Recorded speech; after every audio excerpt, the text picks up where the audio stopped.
சொந்தங்கள் அனைவருக்கும் இனிய காலை வாழ்த்துக்கள். நான் உங்கள் சபீர். நீங்கள் பார்த்துட்டு இருக்கிறது சபீர் குக்கிங் அண்ட் விஸ் சேனல். இன்னைக்கு நம்ம சேனலில் என்ன ரெசிபி பார்க்க போகிறோம்னா, ரவை முட்டையை வச்சு ஒரு சூப்பரான ஃபர்ஸ்ட் கிளாஸான முட்டை கேசரி எப்படி செய்யணும்னு பார்க்க போகிறோம். இந்த ரெசிபி கொஞ்சம் டிஃப்ரெண்ட்டான ரெசிபி. நார்மலாக செய்கிற கேசரி விட இந்த முட்டை கேசரி இன்னும் ரொம்ப தூக்கலாக ரொம்ப டேஸ்டியாக இருக்கும். ஸோ அப்படி ஒரு டேஸ்ட்டான ஒரு முட்டை கேசரி வாங்க எப்படி செய்யணும்னு சொல்லி பார்க்கலாம். இன்றைக்கி நம்ம முட்டை கேசரி செய்கிறதுக்கு இந்த டம்ளர் தான் அளவாக எடுத்திருக்கோம். இப்போது நம்ம எடுத்து வச்சுருக்க எல்லா இன்க்ரீடியண்ட்டையும் முதல்ல ஒரு பவுலில் போட்டு நல்லா மிக்ஸ் பண்ணி பேட்டர் மாதிரி எடுத்துக்கணும். ஸோ அதுக்கான அளவு வந்து பார்த்திங்கன்னா ஒரு டம்ளர் நான் எடுத்திருக்கேன். இந்த டம்ளர் வந்து பார்த்திங்கன்னா அதாவது எம்எல் கணக்கில் போட்டோம்னா ஒரு 150 ml வரும். ஸோ கிராம் கணக்கில் போட்டோம்னா ஒரு 100 110 கிராம் வரும். இப்போ வந்து ஒவ்வொரு இன்க்ரீடியண்ட்டாக நம்ம போட்டு மிக்ஸ் பண்ணி எடுத்துக்கலாம். இல்லை இப்போ நான் காமிச்ச இந்த டம்ளரில் ரவை ஒரு டம்ளர் எடுத்திருக்கேன், அதை இப்போ சேர்த்துக்கலாம். அதுக்கப்புறம் சர்க்கரை, இப்போ நம்ம எடுத்த அதே டம்ளரில் 2 பங்கு சர்க்கரை, 2 டம்ளர் சர்க்கரையை இப்போ சேர்த்துக்கலாம். அடுத்ததாக இதே டம்ளரில் தண்ணி ஒரு 1.5 டம்ளர் சேர்த்துக்கலாம்.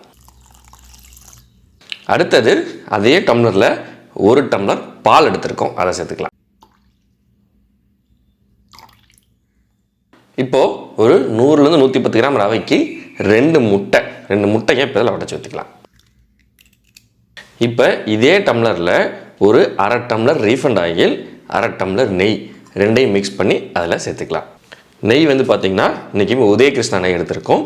நெய்லேயே உதயகிருஷ்ணா பிராண்ட் வந்து ரொம்பவே நல்ல அந்த அரோமா அந்த ஃப்ளேவர் இதெல்லாமே பக்காவாக இருக்கும். ஸோ உதயகிருஷ்ணா நெய் இதில் 1/2 டம்ளர் மிக்ஸ் பண்ணிக்கலாம். ஃபைனலாக ஒரே ஒரு பிஞ்ச் லெமன் எல்லோ கலர், அதையும் இப்போ சேர்த்துக்கலாம். ஸோ அவ்வளோதான், நம்ம எல்லா இன்க்ரீடியண்ட்டும் ஒன்று சேர்த்திட்டோம். இதை இப்போ நல்லா மிக்ஸ் பண்ணி எடுத்துக்கலாம்.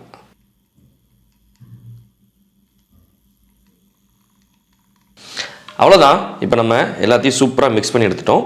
கிட்டத்தட்ட இந்த பேட்டர் வந்து பார்த்திங்கன்னா ஒரு மைல்டு எல்லோ கலரில் இருக்குது.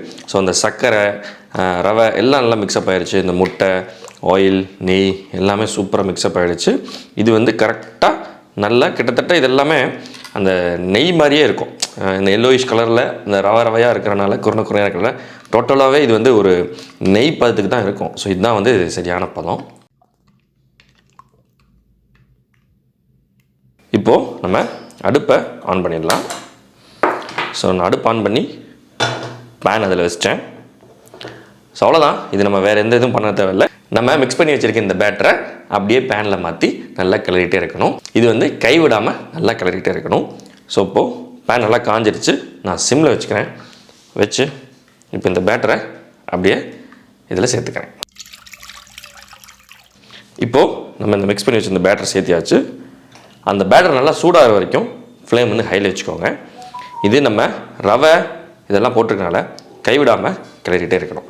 ஸோ இது பதம் என்னென்னு பார்த்தீங்கன்னா, நம்ம ஊற்றிருக்க அந்த நெய் மற்றும் எண்ணெய் வந்து நல்லா பிரிஞ்சு வரும். ஸோ அது வரைக்கும் இந்த நல்லா கிளறிட்டே இருப்போம். அவ்வளோதான், நம்ம போட்டு ஒரு 2 நிமிஷம் தான் ஆச்சு. இப்போ நல்லா சிம்மில் வச்சுக்கோங்க. ஏன்னா அந்த ரவை நல்லா தண்ணி எல்லாத்தையும் அப்சர்வ் பண்ணிக்கும். அட் த சேம் டைம் நம்ம போட்ட அந்த முட்டை அந்த சர்க்கரை இது எல்லாமே நல்லா மிக்ஸ் ஆகிருக்கிறதுனால ஒன்றோட மிக்ஸ் ஆகி அந்த பதம் வந்து கெட்டியாக ஸ்டார்ட் ஆகிடும். ஸோ அதனால் சிம்மில் வச்சுக்கோங்க. இது நல்லா கைவிடாமல் கிளறிக்கோங்க.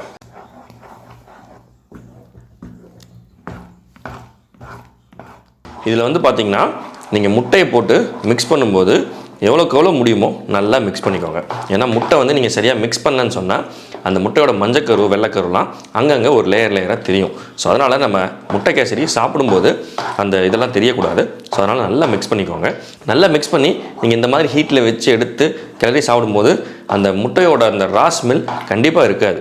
ஸோ ரொம்ப டேஸ்ட்டாக இருக்கும். நார்மலாக நம்ம சாப்பிட்ற கேசரி விட ரொம்ப டிஃப்ரெண்ட்டான டேஸ்ட்டில் இருக்கும் அது. அவ்வளோதான், நல்லா மிக்ஸ் ஆகிடுச்சு. அப்படியே பார்த்திங்கன்னா கொஞ்சம் கொஞ்சமாக நம்ம ஆட் பண்ண அந்த நெய்யும் அந்த ஆயிலும் அப்படியே கொஞ்சம் கொஞ்சமாக பிரிஞ்சு வர ஆரம்பிக்கும். அவ்வளோதான், கிட்டத்தட்ட நம்ம ஆட் பண்ண அந்த ஆயில் அண்ட் கீ வந்து நல்லா திரண்டு வர ஆரம்பிச்சிருச்சு. இந்த ரவை வந்து பார்த்திங்கன்னா, அதாவது இந்த கேசரி வந்து பார்த்திங்கன்னா அந்த சட்டியிலே ஒட்டாது. நல்லா அல்வா பதத்துக்கு வந்துடும். அவ்வளோதான், நல்லா தண்ணியெலாம் சுண்டிருச்சு, சூப்பராக அந்த பதம் வந்துருச்சு. இந்த டயத்தில் கொஞ்சமாக முந்திரியை இதில் மேலே ஆட் பண்ணிக்கலாம். முந்திரி நீங்கள் தாளித்து வேணாலும் ஆட் பண்ணிக்கலாம், அல்லது இதே இந்த சூட்டில் அந்த எண்ணெயோட எண்ணெயாக ஆட் பண்ணுறதுனால பண்ணிக்கலாம். ஸோ அவ்வளோதான், சூப்பராக ரெடி ஆகிடுச்சு. இதில் இந்த ஆயில் அண்ட் கீ வந்து நீங்கள் அதிகமாக இருக்குன்னு ஃபீல் பண்ண வேண்டாம். ஏன்னா இது நீங்கள் ஒரு 10 நிமிஷம் ஆற வச்சு எடுக்கும்போதே அந்த ஆயில் அந்த நெய்யெல்லாம் வந்து நல்லா இஞ்சிக்கும். ஸோ சாப்பிடும்போது அப்போ தான் அந்த அல்வா பதத்தில் இருக்கும். ஸோ இப்போ சூப்பராக ரெடி ஆகிடுச்சு. அடுப்பை ஆஃப் பண்ணிடலாம்.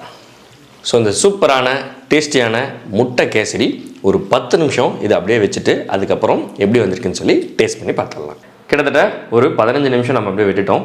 இப்போ சூப்பராக கரெக்டாக அந்த பக்குவம் வந்துருச்சு. எப்படி இருக்குன்னு சொல்லி டேஸ்ட் பண்ணிடலாம்.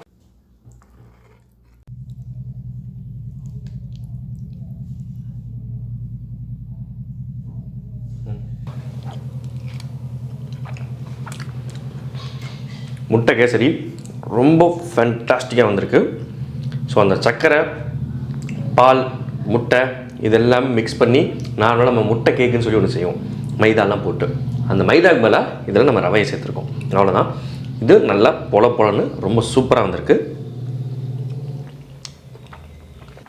முட்டை ஆட் பண்ணியிருக்கனால இந்த கேசரி வந்து நல்லா சாஃப்டாக கிட்டத்தட்ட ஒரு கேக் மாதிரியே இருக்கும். ரொம்ப எக்ஸ்ட்ராடினரி டேஸ்ட். இந்த முட்டை கேசரி பொறுத்தளவுக்கு ரொம்ப நேரம் வச்சு சாப்பிடக்கூடாது.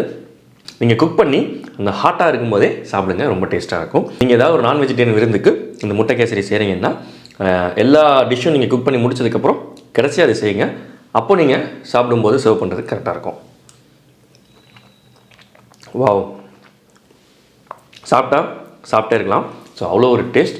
ஸோ இப்படி ஒரு சூப்பரான டெசர்ட் முட்டை கேசரி நீங்களும் வீட்டில் செஞ்சு பாருங்கள். செஞ்சு பார்த்து எப்படி இருந்துச்சுன்னு சொல்லி கமெண்ட் பண்ணுங்கள். சமையல் கற்றுக்கணும்னு நினைக்கக்கூடிய எல்லாரும் நம்ம சேனலை தொடர்ந்து ஃபாலோ பண்ணுங்கள்.